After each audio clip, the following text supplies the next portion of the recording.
Hey y'all, Will here, otherwise Xelray, and we're getting into a Jaws mega crit build that focuses on center of mass target damage, so you don't have to find those weak spots.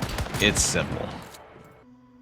Alright, let's go over gear, starting with the most important pieces and then falling down below that. We have Jaws itself.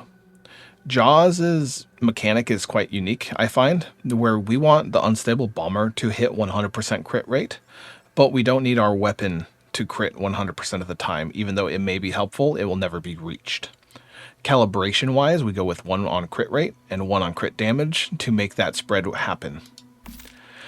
As for the mod itself, we use Pinpoint Strike, which allows our unstable bomber to hit 20% harder when we're up against a boss or large mini-boss ad, something that will give us trouble. Normal enemies drop in a couple shots with this gun. Nothing survives.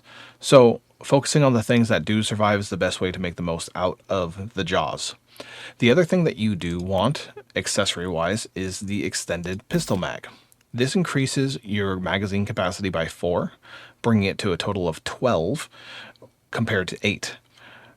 A larger magazine means more time shooting and less time reloading respectively. Reload speed is nice if you can get it, because it also increases our uptime. However, everything else, stability, accuracy, and range, doesn't matter too much. This is a center of mass build. We're not going for weak points. We're not trying to do anything like that. We're just trying to crit as much as possible and destroy targets with Unstable Bomber. Going to our helmet, this is the random helmet, whatever you have that best suits the build, aka the most psi intensity you can get with maybe a 1 set modifier that's really good. We run Fateful Strike. That means we do not deal weak spot damage in anything. However, we deal more critical damage and critical rate. Next up, and this is very, very important, is the Sleek Leather Jacket. This grants our Unstable Bomber 40% more crit rate after it hits for the first time. That means the first Unstable Bomber that you release may not crit, but everything after that will always crit. And as long as we're proccing Unstable Bomber within a 3-second window, this stays up 100% of the time. I do something weird here, mainly because my mod attributes are not good, but I find just increasing status damage here with crit damage and maybe more status damage is the best way to get damage from our chest piece. Once you get a legendary mod that does more or equivalent to about how much status damage you see here with respective crit damage, a blue will outperform. Funny enough, there's just no great standard mechanic on chest pieces since they're always defensive to get more out of that. Everything else we run is Falcon. Falcon grants us 10% crit rate, 20% critical damage, and 20% psi intensity. Those are our top 3 stats, and we get all of them when our stamina is over 90. That means we have to keep our stamina above that, and we need to roll as well on every reload. So we need to work with our food a little bit to make that happen. However, just going through the mask being the next biggest item, I run Reckless Bomber. Each 1% crit rate grants plus 7% Unstable Bomber damage. This is crazy because we have about 86% crit rate on our character, which makes this do an absurd amount of base bonus damage. Very, very strong. Going on to our gloves. Critical damage boost. Again, more crit rate. Crit rate is the name of the game in most cases. Gloves, or excuse me, shoes. I run Slow and Steady. And this is because this Slow and Steady mod is actually quite good for me. As long as I stay at 100% health or above 90% health, it gives me 20 status damage, and weapon damage helps a little bit. Yet the attributes of status damage, critical damage, magazine capacity, and max health are all quite nice. Now, it could be better, but it's the best I have, and it works well. Finally, for our pants mod, we have Deadshot. Each crit hit by non-melee weapons grants 5% crit damage up to 45%. This means as we crit almost all the time, all our damage is increased by an additional 45%. And I got very lucky here with a golden crit damage mod attribute, which gives me an additional 14%. Crit damage is a random attribute, and we're going to go over random attributes right now. Critical damage is number 1. Status and elemental damage are number 2 and 3. You can get them both on one piece.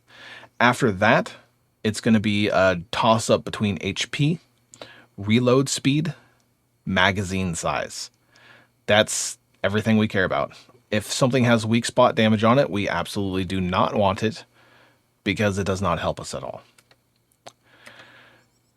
And that is all the gear we are running. So when that comes up into play, what's happening on our character build under details is our standard crit rate is 46%. With sleek leather jacket, that brings it up to 86%. With our jaws, specifically on unstable bomber, we have an additional 15 for 101% unstable bomber crit rate. Our standard is 86.